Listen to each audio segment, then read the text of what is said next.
this on? Yeah, I just wanted to say, it's a beautiful film. Thank you very much. It's really an awesome piece of work.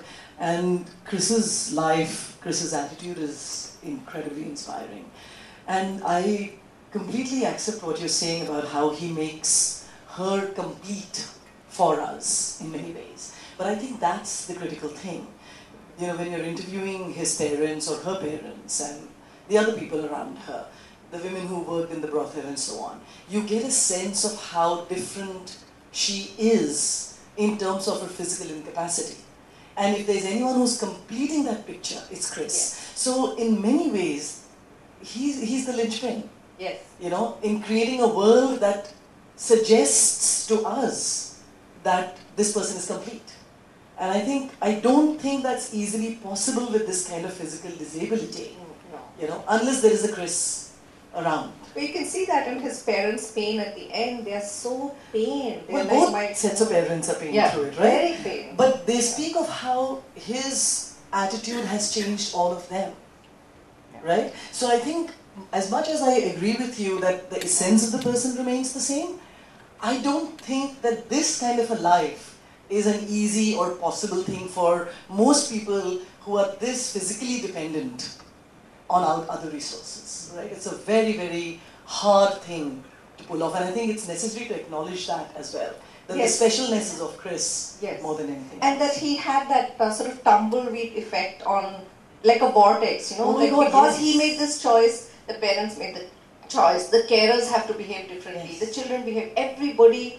It was like he was the center of this vortex. Yes. And even us as filmmakers, when I brought my footage back the first time, the editor was like, why are you washing the dishes in the shot? And I was like, because they needed to be washed. It changed our relationship to them and to what we think of as subjects. And that was because of him. He didn't force it because, he forced it because he made it like the most important thing was just to be a person. And everything else was extra. Right, but the mystery of who he is still remains. You know. Any comments on that? You were talking about unity, so maybe that's close to that. Okay. While Chris has definitely put in efforts to make this work, I mean, there's definitely no undermining what the efforts he's put in, the choices he's made, and the tenacity of his to be able to, you know, go all the distance. What he's shown us is it's possible. It's possible from a space of, you know, conviction. It's possible from a space of commitment.